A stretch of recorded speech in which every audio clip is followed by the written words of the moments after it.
Hey, I'm athletes Larry Sorensen here, and today I'm going to connect with Zoe Doyle and find out what makes her an autumn athlete that's not done yet. Remember, before we get started, if you enjoy our content, like, subscribe, and ding that bell for notifications. All right, let's get this thing started. First of all, Zoe, thanks so much for joining us today. Really appreciate it. Why don't you kick us off with a brief introduction of yourself? I'm a masters athlete, track and field. My events are 800 and 1500. I've been running masters athletics for 12 years. I'm 47 in 2 weeks' time. Um, I married over 20 years now with three children: George, Henry, and Louisa, 18, 15, and 13. And I have had quite a few career changes, but at the moment, I'm a coach. And we'll talk a little bit more about that coaching in a little bit. Before we get started into what you're doing now and your training and all that good stuff we're going to talk about, did you do any sports, maybe in high school, college, or maybe some different sports in track and field? Why don't you fill us in a little bit on your history? All my family really sporty, but it was always a second thing. It was sports for fun.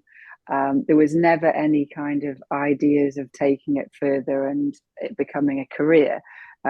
My parents didn't go to university, and they were very much work hard at school, get get your grades, and go to university and get a proper job. So we all did a lot of sport. I was a county tennis player. My sister went to nationals, and we did hockey, yeah, tennis.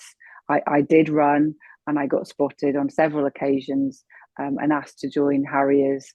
But my parents said, "Oh, play team sport.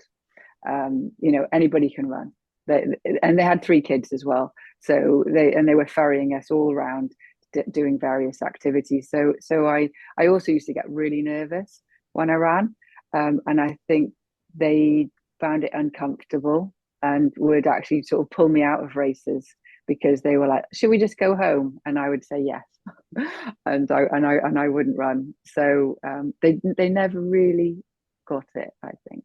Was there a gap between, your younger competition before you got into masters, or did you kind of keep training and working out all the way through until you started working on the master circuit? And when did you start competing on masters? I just exercised because I loved it, and I've always kept really, fit.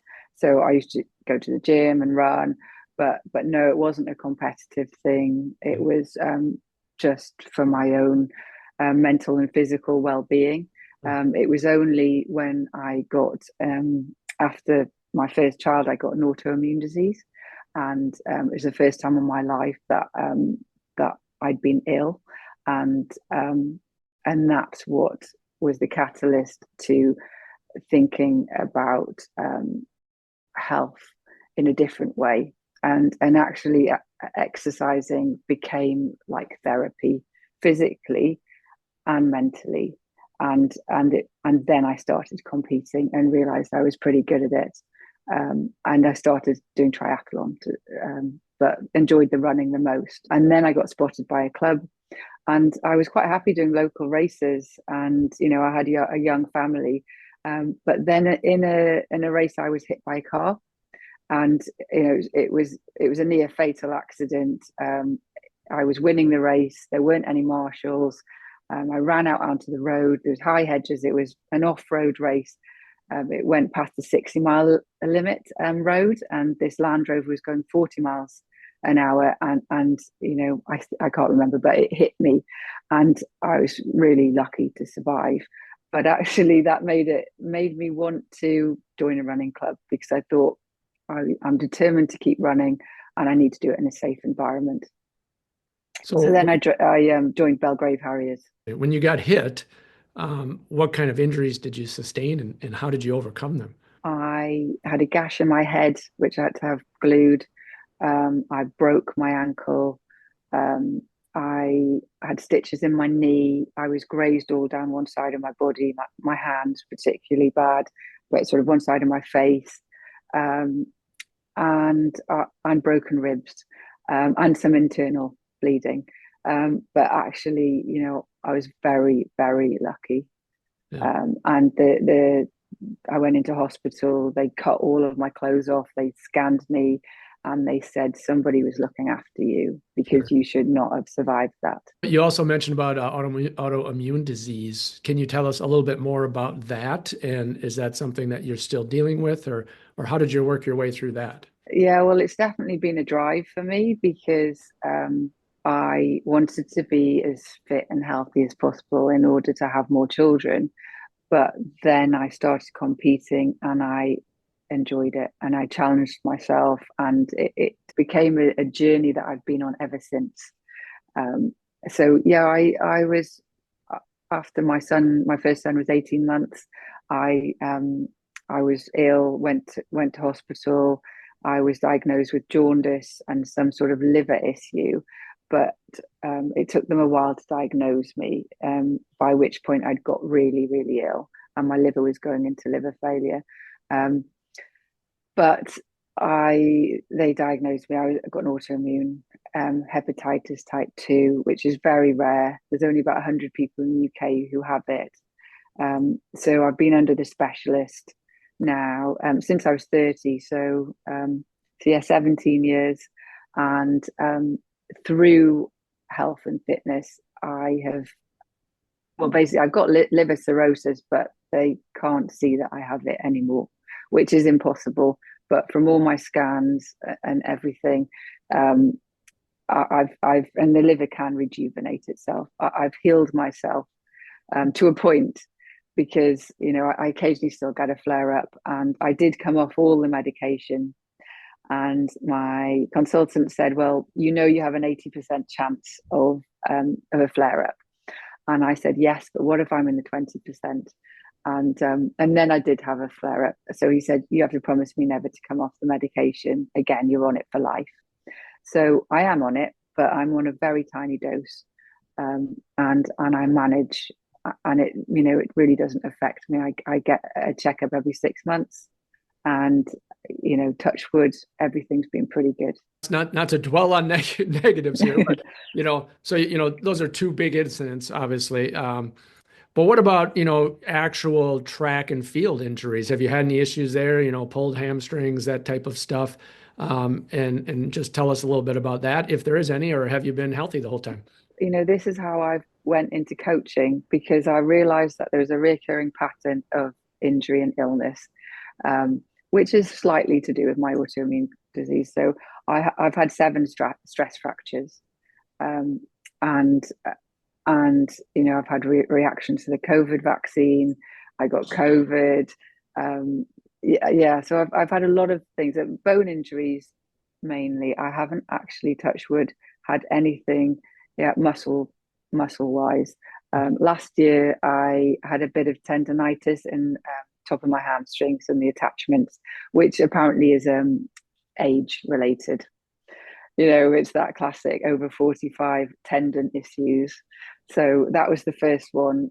Apart from that, it's always been bone injuries. You've done a great job coming through all of these incidents and injuries and so forth and illnesses. Now we want to talk about some fun stuff. So give us a little list of your athletic achievements, even ones from the past, but certainly your ones from Masters track and field. Yeah, so I got into track and field when I was actually 35. So I've always been a master. Um, so I did have achievements with my club in senior. So I won when I was 42, a bronze medal in the senior South of England championships in the 800, and I was part of the team who won the 10K champs in the national champs in London, and various cross country. We won a lot of stuff as a team, but as a master, I've got 3 British records. And I've got European and world at relay records. So I've got the British record indoor and outdoor 800 meters in my age group, 45s, and the mile as well. And in the previous age group, I had the 40 mile, but that was beaten fairly recently. And I'm a double world champion, and I've done that twice.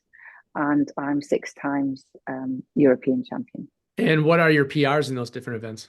My personal best is 212, but I ran 214 to get the record.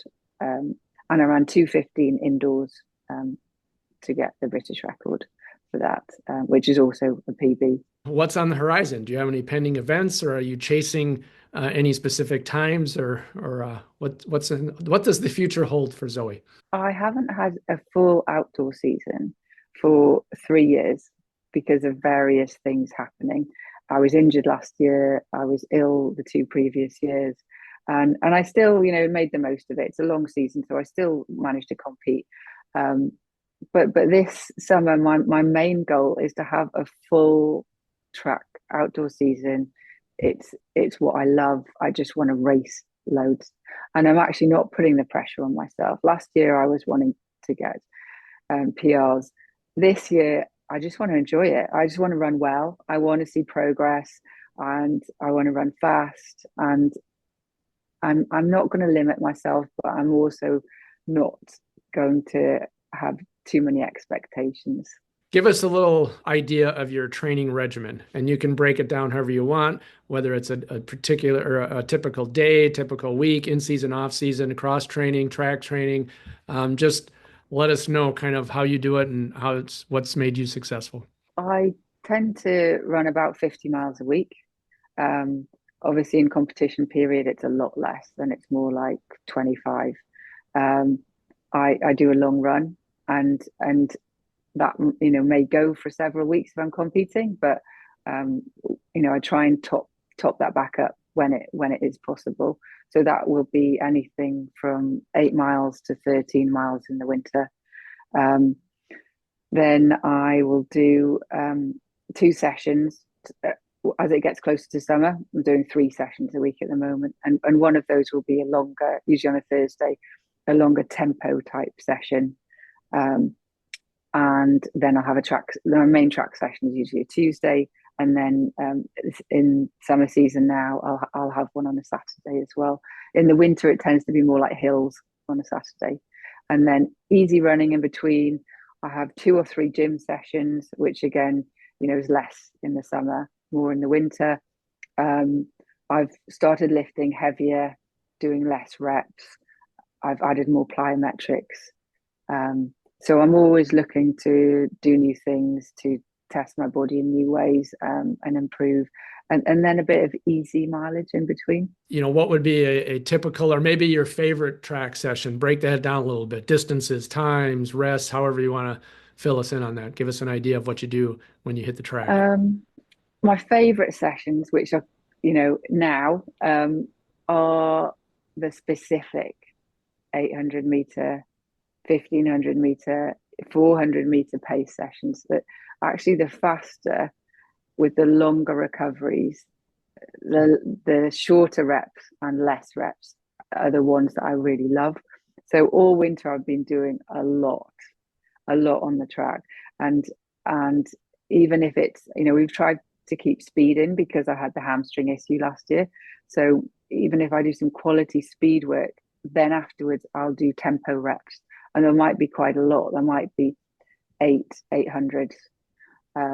It's getting less now. The distances are going down, but in the winter, even 6 1K reps after the speed work, and the speed work will be more like 150s, maybe 3 sets of 3 150s, but starting off with some 30 meter or 60 meter to start to accelerations, just to try and keep my body used to that speed. But yeah, my favorite sessions are things like 200s, the shorter reps.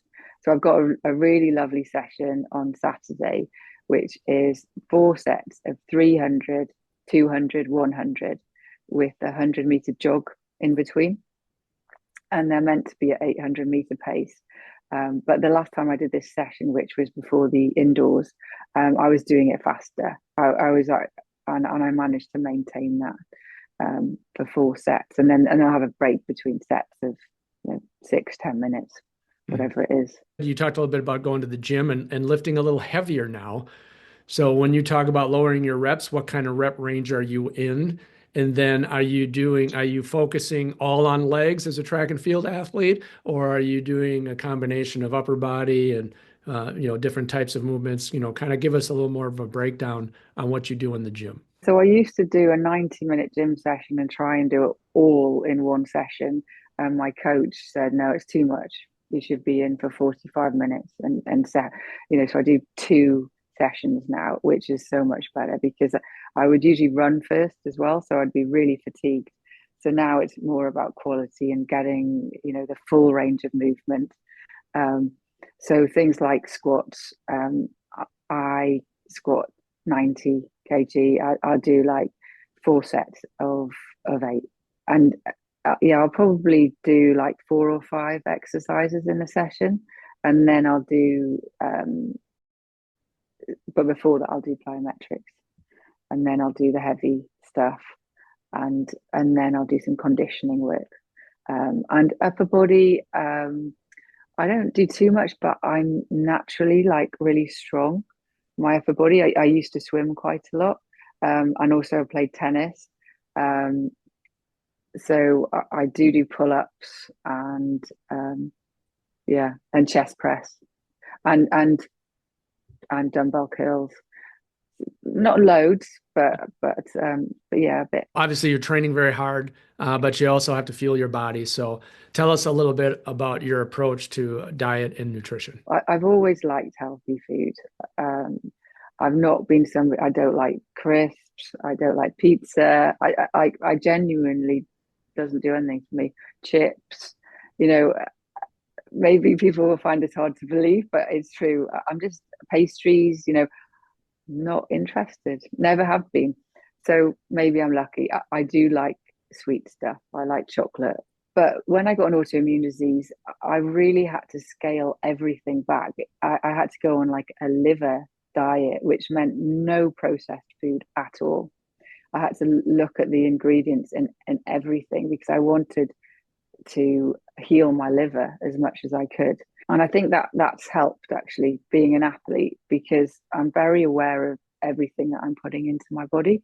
And so I also have always been able to cook, which, I did food tech at school. It was one of, I loved it.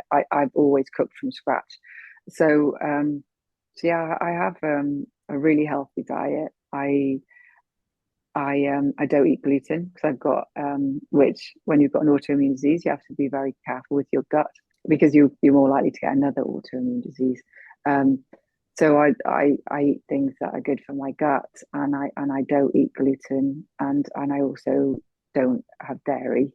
Um, and and I because of my liver obviously alcohol's poison.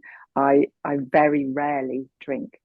So how do you get your protein source? Is it plant, meat? Obviously, it's not dairy. When I say not dairy, I can still have yogurt and I occasionally have something like feta cheese, but I'm not really, I don't love cheese is another thing. I'm never been bothered.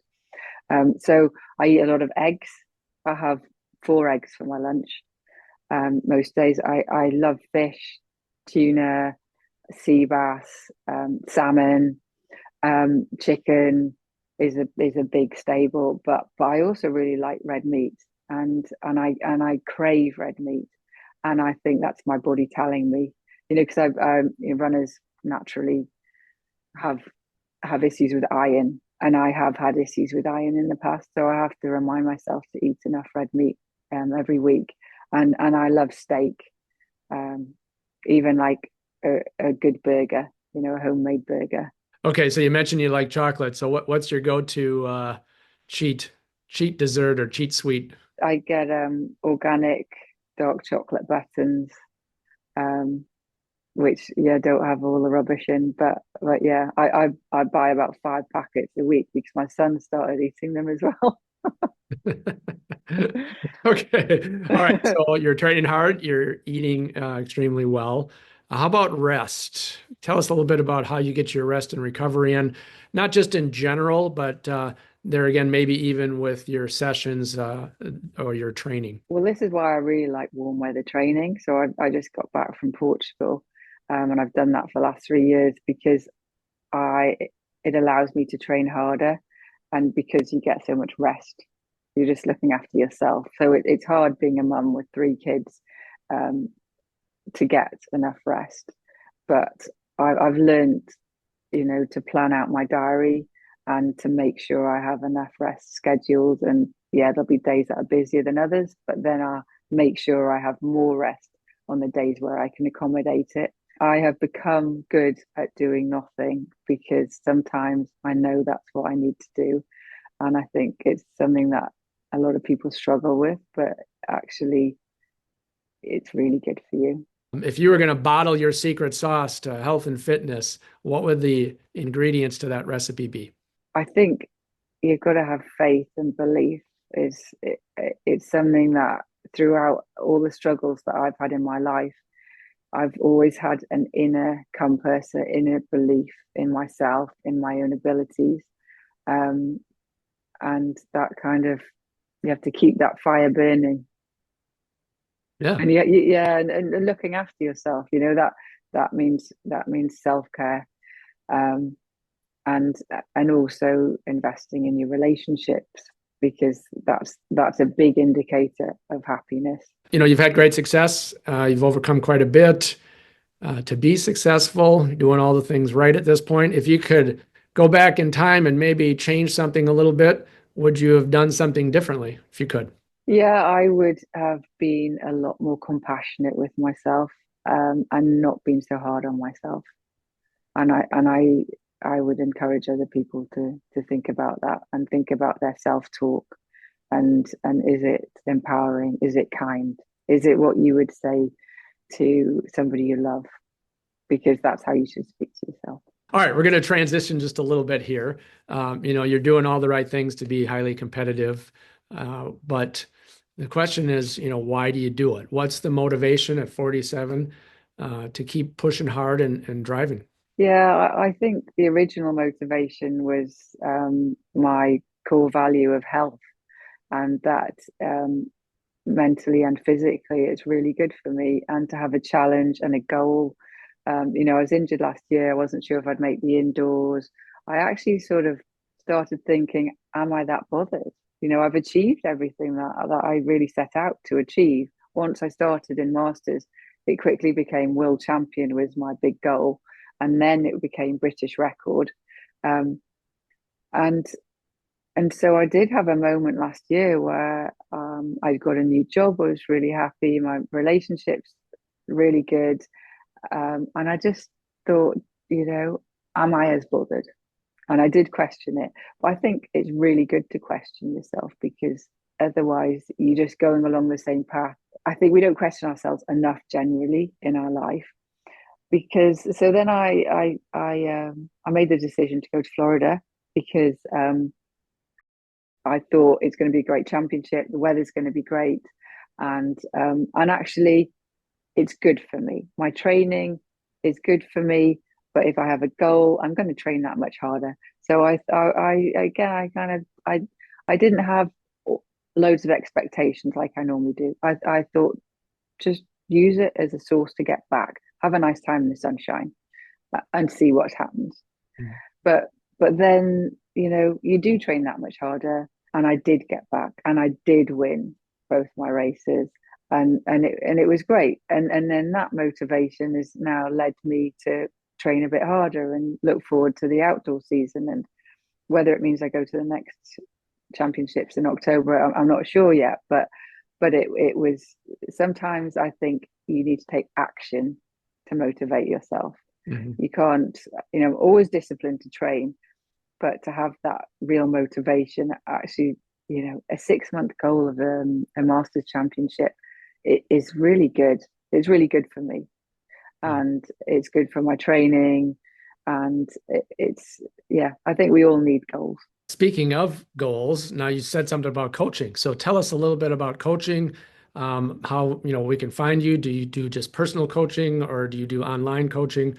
And if you do, tell us where we can find you. So really, in lockdown in COVID, I I started to reflect on my own patterns of injury and the negative beliefs that I had behind what was happening.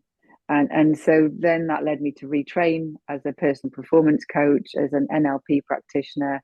And then since then, I've become a trauma informed coach, and yeah, I coach individuals, and I do group coaching. I do leadership coaching, and I also coach a lot of athletes, and it's often not on, you know, as an athletics coach, although I am also a qualified running coach and triathlon coach. So I have done that in the past as well. And I still do take groups running. Um, it's more about the things that are going on in their life that are holding them back, keeping them stuck from reaching their full potential. Mhm. And yeah, I do in person and online coaching, and I Great. love it. I love helping people, because a lot of the things I've been through, I can help people see in themselves, and be able to move forward. And we will post her socials and a way to find her in the description below. So make sure you go check her out. Zoe, I want to thank you so much for joining us today and letting us know what makes you an autumn athlete that's not done yet. I'd like to close here by just giving you the floor to kind of address our audience and give us some final thoughts. Yeah, I just think that you can't let age limit you, and also it's important to have goals, and to keep questioning that we're on the right path, and auditing all areas of our life, and thinking, how can I be better? Well, there you go, folks. Zoe Doyle. She is definitely an autumn athlete that's not done yet. Remember, keep moving, set your own goals, and train hard to achieve them. Thanks so much for watching, and we will see you next time.